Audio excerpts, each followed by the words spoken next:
Fala, meus queridos doutores, minhas doutoras, tudo bem? Bom dia, boa tarde, boa noite, boa madrugada para você aí que está na luta, para você que está se preparando, buscando a sua aprovação na primeira fase do exame de ordem. Hoje nós vamos começar aqui essa série de vídeos tratando do tema que é o principal tema do direito penal. Então a gente vai direcionar as nossas questões de hoje para um dos principais temas do direito penal. Qual é, Márcio? É o conceito analítico de crime. Você me xingou. Você acabou de me xingar. O que é isso? Você sabe o que é. Fato típico, ilicitude e culpabilidade. Então nós vamos começar aqui hoje a responder as nossas questões envolvendo esse assunto. E, gente, é o principal assunto que você tem porque é a base. A base do direito penal é você conhecer os elementos do fato típico, os elementos da ilicitude, os elementos da culpabilidade. No fato típico, nós temos os elementos e as respectivas excludentes. Na ilicitude, a gente já tem as próprias excludentes. E na culpabilidade, nós temos os elementos e as excludentes. Então, eu costumo brincar e dizer que, na verdade, o conceito analítico de crime ele funciona como um castelo de cartas. Uma carta que você puxe, eu posso fazer esse castelo ruir. Ou seja, se para ter crime eu preciso ter a presença concomitante de todos os elementos, fato típico, ilicitude e culpabilidade, se eu tirar um desses elementos, eu faço com que não exista crime. E aí o crime não vai existir, ou porque eu acabei de atingir o primeiro substrato, que é o fato típico, ou porque eu atingi o segundo, que é a ilicitude, ou seja, o fato é típico, mas não é ilícito, ou porque eu fui no terceiro elemento, que é a culpabilidade, certo? Então, as nossas questões aqui desses vídeos vão trabalhar exatamente essa temática e vocês vão constatar tudo que eu estou falando aqui. Beleza? Então, sem mais delongas, vamos para o nosso slide e vamos para a nossa primeira questão. Eu vou aparecer para vocês aqui, certo? Estou ali embaixo já, estou na tela, e aí a gente vai lendo, explicando aqui, comentando tudo que for pertinente para que não fique nenhuma dúvida para você. Fechou? Vem comigo.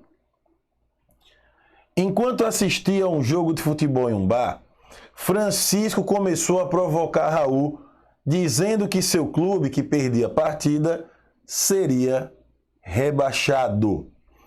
Inconformado com a indevida provocação, Raul, que estava acompanhado de um cachorro de grande porte, atiça o animal a atacar Francisco, o que efetivamente acontece. Na tentativa de se defender, Francisco desfere uma facada no cachorro de Raul, o qual vem a falecer. O fato foi levado à autoridade policial, que instaurou inquérito para apuração. Francisco então contrata você, na condição de advogado, para patrocinar seus interesses. Considerando os fatos narrados, com relação à conduta praticada por Francisco, você, como advogado, deverá esclarecer que seu cliente. Meu povo, vamos lá, vou sair da tela aqui rapidinho, tá? A gente tem o seguinte, ó, qual é o nosso conceito analítico de crime? É isso aqui.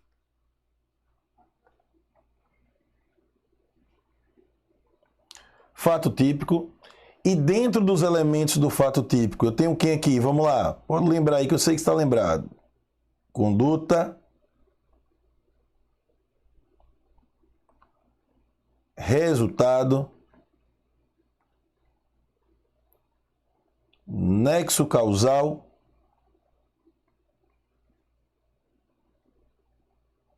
Tipicidade. Lembrando que essa tipicidade ela pode ser a tipicidade formal e a tipicidade material. Essa aqui está relacionada com o princípio da insignificância. Eu sei que você estava lembrado disso, tá? Fato típico é o primeiro elemento. Qual é o segundo elemento? Vou passar um traço aqui. Ilicitude. Então perceba o seguinte, eu tive uma conduta, foi uma conduta comissiva, praticada mediante uma ação, foi uma conduta dolosa, eu tive um resultado, eu tive nexo de causalidade e eu tive tipicidade, formal material. Ou seja, nosso amiguinho aqui, quem é, como é o nome dele? Francisco, pronto. Nosso amiguinho Francisco, ele praticou um fato típico. Beleza? Todo fato típico presume-se ilícito. Teoria da ratio cognoscendi. A teoria da ratio cognoscendi, ela vai partir da premissa de que sempre que você pratica um fato típico, a gente presume que esse fato é ilícito. Mas é uma presunção relativa.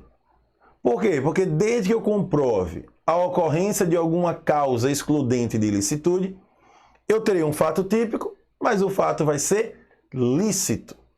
Nesse caso aqui da questão, é um ponto que muita gente acaba errando. Por quê? Porque quando a gente vê que houve um ataque animal, vou colocar aqui em cima, ó. Houve um ataque animal, a primeira coisa que a gente pensa é: esse indivíduo agiu em estado de necessidade. É a primeira coisa que vem na sua mente quando você vê a questão narrando que foi um animal que atacou. Estado de necessidade. Não pode ser legítima defesa. Se o animal for para cima de você, você se defendeu, isso não é legítima defesa. Isso seria estado de necessidade. Só que essa situação aqui, particularmente, ela tem um diferencial. Por quê? Porque Raul atiçou o animal. Então, a partir do momento em que o animal foi atiçado por Raul, o animal, ele nada mais é aqui do que um instrumento utilizado por Raul para a prática do crime, para a prática da conduta. Então, quando Francisco reagiu para se defender, que está aqui na questão, ele não agiu em estado de necessidade. Ele agiu amparado pela excludente da legítima defesa. Então aqui é uma exceção, a regra realmente é essa. Sua questãozinha falou lá que foi um ataque animal, o cara estava passando na rua, animal do nada, foi lá, olhou para a cara dele, não gostou dele, olhou lá, torcedor do Corinthians, vou morder, pá! E aí o cara foi lá para se defender daquele ataque, ele acabou causando esse crime, ele agiu em estado de necessidade. Mas aqui não, aqui é legítima defesa, beleza? Então vamos aqui para as alternativas, vamos ver se tem. Não poderá alegar qualquer excludente em razão de sua provocação anterior. Não, essa provocação ela não é capaz de afastar a excludente. Atuou escorado na excludente de ilicitude da legítima defesa. Quando a questão fala aqui, ó, praticou conduta atípica, pois a vida do animal não é protegida penalmente, né? Você me ajude, tá? Você sabe que a vida do animal é sim protegida penalmente. E a última, ela fala em estado de necessidade. Aqui é onde inicialmente você iria marcar se você não tivesse assistindo essa aula, eu tenho certeza disso. Questãozinha 1, tranquilo, suave. Então vamos para a questão de número 2. Vamos lá, ó. Após discussão em uma casa noturna, Jonas, com intenção de causar lesão, aplicou um golpe de arte marcial em Leonardo, causando fratura em seu braço. Leonardo então foi encaminhado ao hospital, onde constatou-se a desnecessidade de intervenção cirúrgica e optou-se por um tratamento mais conservador, com analgésicos para dor, o que permitiria que ele retornasse às suas atividades normais em 15 dias. A equipe médica, sem observar os devidos cuidados exigidos, ministrou o remédio a Leonardo sem observar que era composto por substância a qual o paciente informara ser alérgico em sua ficha de internação. Em razão da medicação aplicada, Leonardo sofreu choque anafilático, evoluindo a óbito, conforme demonstra o laudo cadavérico.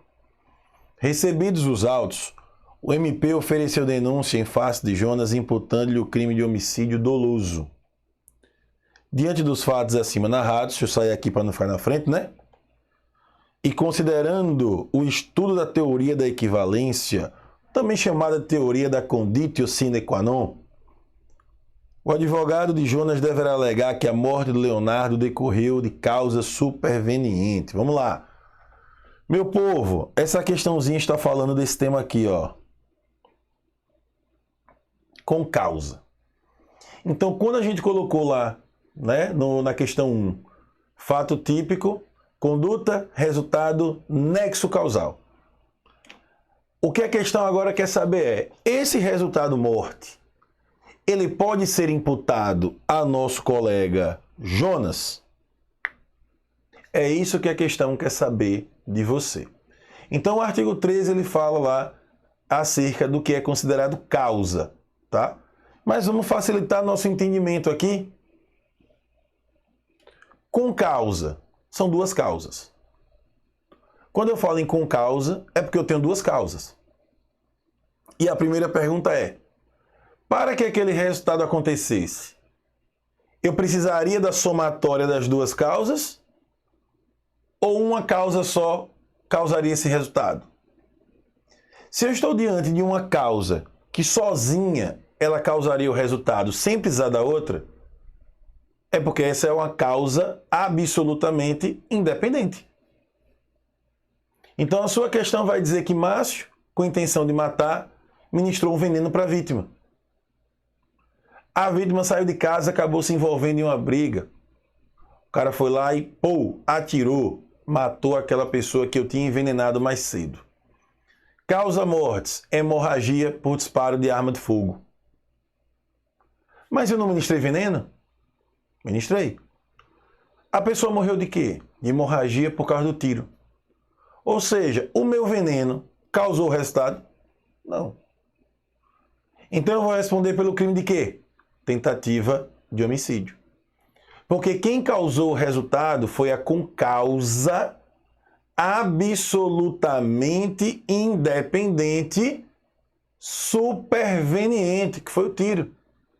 Ele causou o resultado sozinho e ele veio depois do veneno. Então, nesse caso, essa concausa, ela é superveniente.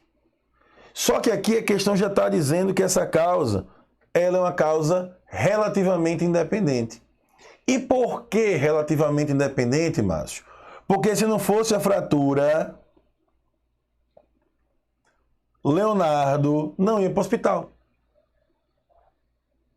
Então, quando ele lesionou Leonardo, e Leonardo foi para o hospital, chegou lá no hospital, ele morreu, porque os médicos não observaram os cuidados aqui exigidos, ele só estava no hospital por causa da fratura. Então a gente já sabe que essa concausa é uma concausa relativamente independente. A fratura sozinha não causaria morte. E ele só estava no hospital por causa da fratura. Então a concausa é relativamente independente. A concausa é relativamente independente e superveniente. Por quê? Porque isso aqui veio depois da fratura. O X da questão agora é, esse resultado morte pode ser atribuído a Jonas? Sim ou não? Esse é o X da questão.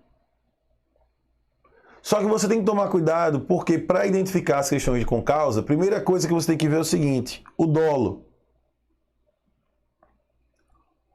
O dolo é de causar lesão. não era de matar.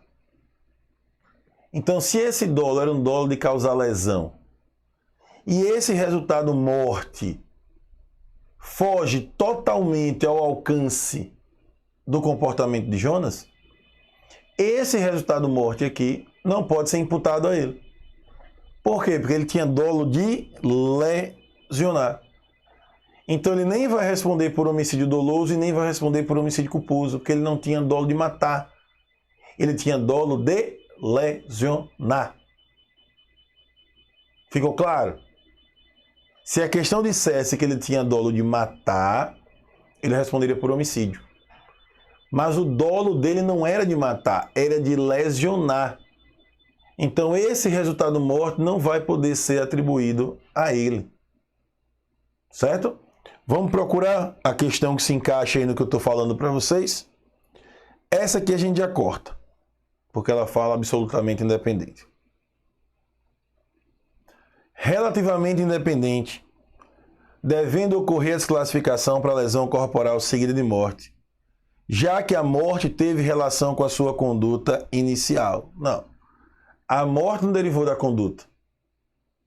A morte derivou de uma concausa superveniente que acabou causando por si só esse resultado.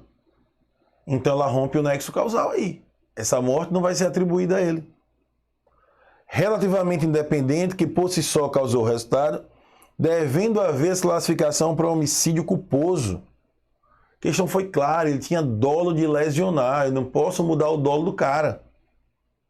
Relativamente independente, que por si só produziu o resultado. Perfeito. Devendo haver a desclassificação para lesão corporal. Perfeito. Não podendo ser imputado o resultado morte. Mais perfeito ainda. Ficou claro?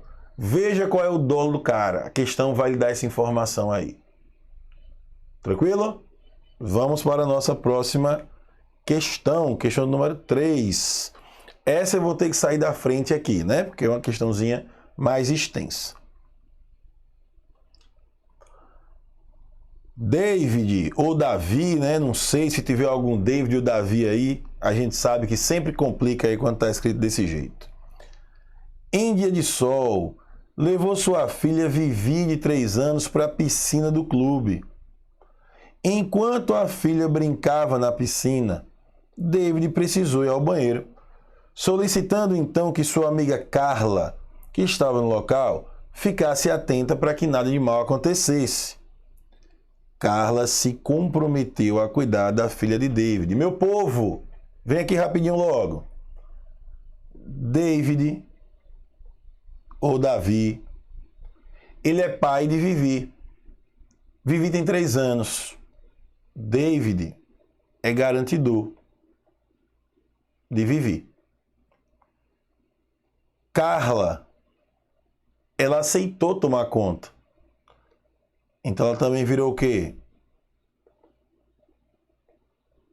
Garantidora. Naquele momento, Vitor assumiu o posto de salva-vida da piscina. Meu povo, Vitor agora é o quê? Garantidor. Falou em garantidor, lembre-se do artigo 13, parágrafo 2º do Código Penal, que ele vai falar sobre a omissão penalmente relevante. Então, se você é garantidor, você tem o dever de agir para evitar o resultado, desde que você possa agir. Então, você deve agir, desde que você possa agir. Todo garantidor tem o dever de agir para evitar o resultado. Certo? Obviamente, ele tem que poder agir para evitar o resultado. Se ele não puder, ele não pode ser responsabilizado. Se ele puder e não agiu, ele vai ser responsabilizado pelo resultado daquela conduta. Vamos seguir?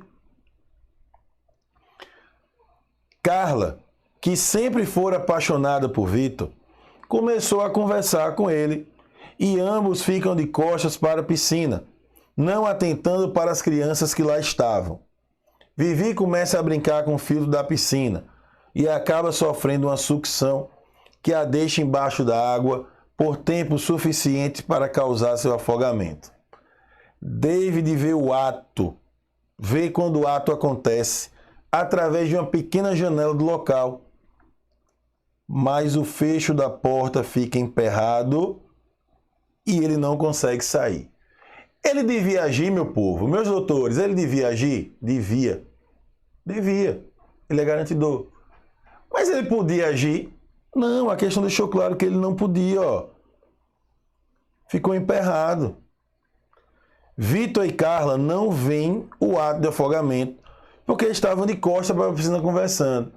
Esses daqui podiam agir? Podiam.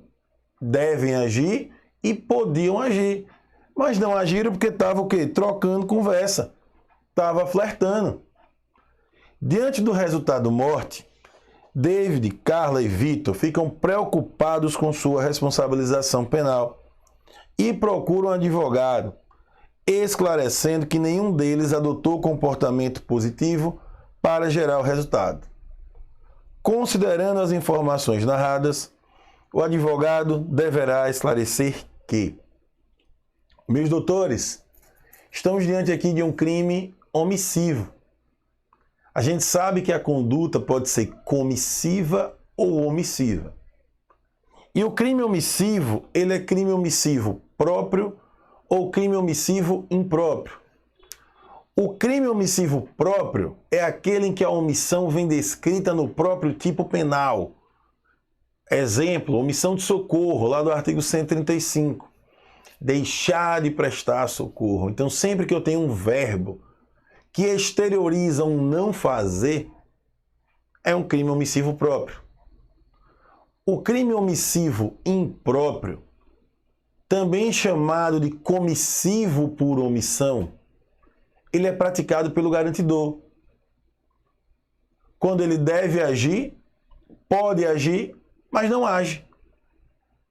Nesse caso, Vitor e Carla podiam ter agido para evitar o resultado morte, mas não agiram. Então, nesse caso especificamente, o resultado morte vai ser imputado a eles. Quer ver? Carla e Vitor apenas poderão responder por homicídio culposo, já que podiam atuar e possuíam a obrigação de agir na situação. David apenas poderá responder pelo homicídio, já que era o único com o dever legal de agir. Não. O salva-vida tem o dever legal de agir, ele assumiu para si essa responsabilidade, e Carla também assumiu para ela essa responsabilidade. Beleza, meu povo? Então, para não estender aqui o bloco, ficar cansativo, vamos encerrando aqui agora, a gente volta daqui a pouquinho. Então, vá beber uma água rápida, vá lá pegar um café e eu espero vocês. Até daqui a pouco.